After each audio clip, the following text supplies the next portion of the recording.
তো আজকে আমরা যেটা দেখব সেটা হচ্ছে হাইড্রোলিক ট্রেনার কিট।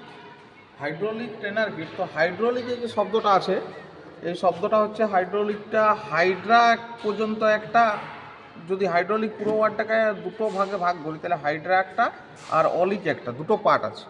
তো হাইড্রা কথাটার অর্থ হচ্ছে মানে হচ্ছে ওয়াটার, আর অলিক মানে হচ্ছে পাইপ। মানে একটা ফ্লুইড প্রবাহিত হবে, ফ্লুইড মানে প্রবাহিত হবে, সেটা পাইপের মধ্য দিয়ে, সেটাই হচ্ছে হাইড্রোলিক। হাইড্রোলিক কথাটা হচ্ছে একটা গ্রিক শব্দ, হাইড্রা আর অলিক দুটো শব্দের সমন্বয়।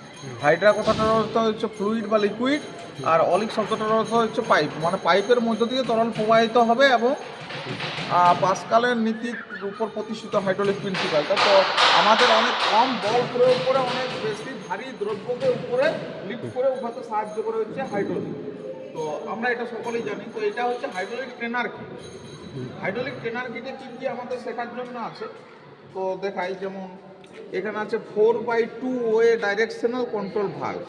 4/2 ওয়ে ডাইরেকশনাল কন্ট্রোল ভালভ, মানে ডাইরেকশন মানে দিক বা অভিমুখ, এবং কন্ট্রোল মানে হচ্ছে নিয়ন্ত্রণ, মানে ফ্লুইডের মানে প্রবাহটা যে ভালভের সাহায্যে, হ্যাঁ, মানে ভালভ মানে কি হচ্ছে, ভালভের কাজ কি, ভালভের মূলত কাজ হচ্ছে আমাদের একটা হচ্ছে ফ্লুইডের প্রেশারটাকে কন্ট্রোল করা অর্থাৎ নিয়ন্ত্রণ করা, আরেকটা কাজ হচ্ছে আপনার হচ্ছে অফ অন করা, মানে ওপেন ক্লোজ করা। মানে কোনো কিছু যদি ফ্লুইড প্রবাহিত হয় তো ভালভটা ক্লোজ করে দিলে প্রবাহ বন্ধ হয়ে যাবে, আর মুখটা খুলে দিলে প্রবাহ চালু হয়ে যাবে। তো এটা হচ্ছে 4/2 ওয়ে ডাইরেকশনাল কন্ট্রোল ভালভ। তার মানে হচ্ছে এই ফোর যে দেওয়া আছে, ফোরটার মানে হচ্ছে চারটা পজিশন, চারটা অবস্থানকে বোঝাচ্ছে, চারটা পজিশন।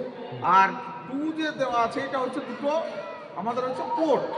পোর্ট মানে যেমন আমরা ল্যাপটপ এইসব ব্যবহার করি, তো আমরা ক্যাবিনগুলো ঢোকাই না, তো চৌকা বক্সের আকারে যেমন থাকে পোর্ট থাকে, সেরকম ঢোকানোর যে জায়গাটা সেটা দুটো আছে পোর্ট, আর পজিশন অবস্থান আছে চারটা।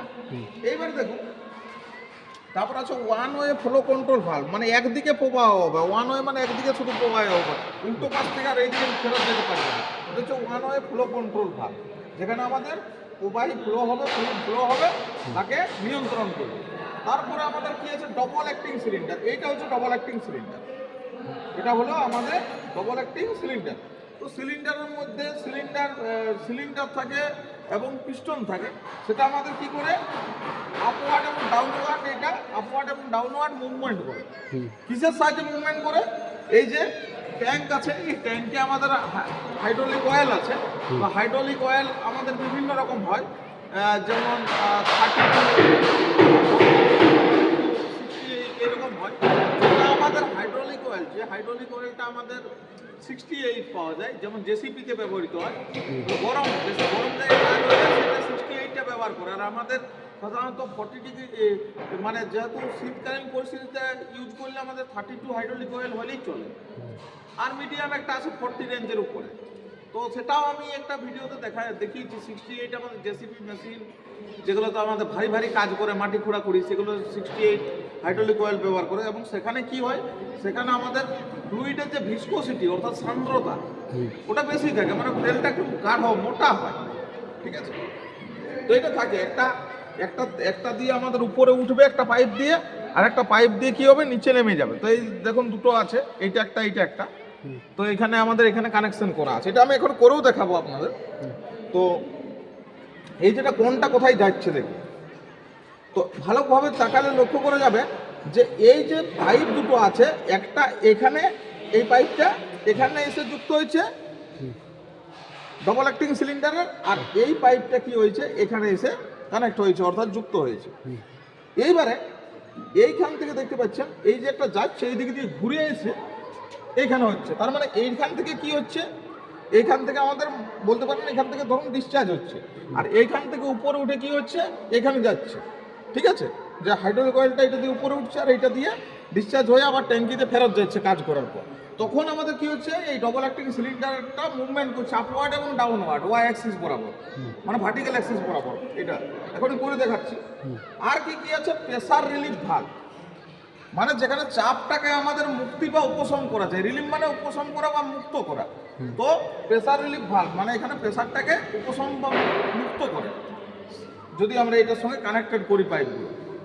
এটা হচ্ছে নন রিটার্ন ভাল্ব। নন রিটার্ন ভাল্ব মানে কি, যেটা আর ফেরত আসে না। যেমন আমরা সাবমার্সিবল পাম্পে দেখি, সেখানে গ্লোব ভাল্ব, গেট ভাল্ব ইত্যাদি লাগানো থাকে ইউনিফর্মের সামনেটাই, যেখানে আমাদের কলটা বসানো থাকে সাবমার্সিবল পাম্পের জায়গাটা, যেখানে আমাদের বোরিংটা শেষ হচ্ছে সেখানে থাকে। কি হয়, যখন আমরা সুইচ দিয়ে দিলে কী হয়, সাকশন করে মাটির তলের জলটা 100 ফুট 150 ফুট তলের জলটাকে উপরের দিকে তুলে ট্যাঙ্কিতে তুলে দেয়। আবার যখন সুইচটা বন্ধ করে, তখন ভাল্বটা আগে যেটা সুইচ দেওয়ার সময় ফ্লুইডের প্রেসারে ওটাকে উঠিয়ে দিয়ে জলটা উপরে উঠছিল, এটা সুইচ বন্ধ করতে ওটা ভাল্বটা নেমে যায়। তখন কী হয়, ওই জলটা পাইপের মধ্যে থেকে এইদিকে আর ফেরত আসতে পারে না। তো ওইটার নাম হচ্ছে নন রিটার্ন ভাল্ব। এটার আরেকটা নাম আছে, সেটার নাম হচ্ছে চেক ভাল্ব। নন রিটার্ন ভাল্বের আরেকটা নাম হয় চেক ভাল্ব। এটাও মনে রাখতে হবে আপনাকে। আর এখানে আছে একটা ফোরওয়ে ডিস্ট্রিবিউটার। তো এই হলো আমাদের হাইড্রোলিক ট্রেনার কিটে এগুলো আছে, মানে আমাদের কাছে যে স্যাম্পেলটা আছে তাতে আর কি। তো দেখুন, এটা আমাদের প্লাগটা আছে, এখানে সকেট আছে। তো যদি আমরা মনে করো এখানে এটাকে ঢুকিয়ে দিই, তাহলে কি করবো, এবার যদি আমরা সুইচ দিই, তো দেখুন পিস্টনটা আপ ওয়ান এবং ডাউন ওয়ার্ড কীভাবে মুভমেন্ট করবে, ঠিক আছে।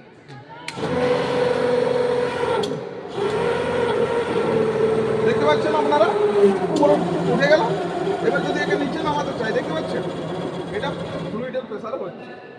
তো আজকের ভিডিও এই পর্যন্তই। এরকম ইনফরমেটিভ ভিডিও যদি পেতে চান পুনরায়, তো আমার চ্যানেলটাকে সাবস্ক্রাইব করে পাশে থাকবেন, এবং একটা বেল আইকন থাকে ঘন্টা, সেটাকে বাজিয়ে দেবেন, যাতে আমার করা সমস্ত ভিডিও আপনাদের কাছে সবার প্রথম গিয়ে পৌঁছায়। ধন্যবাদ।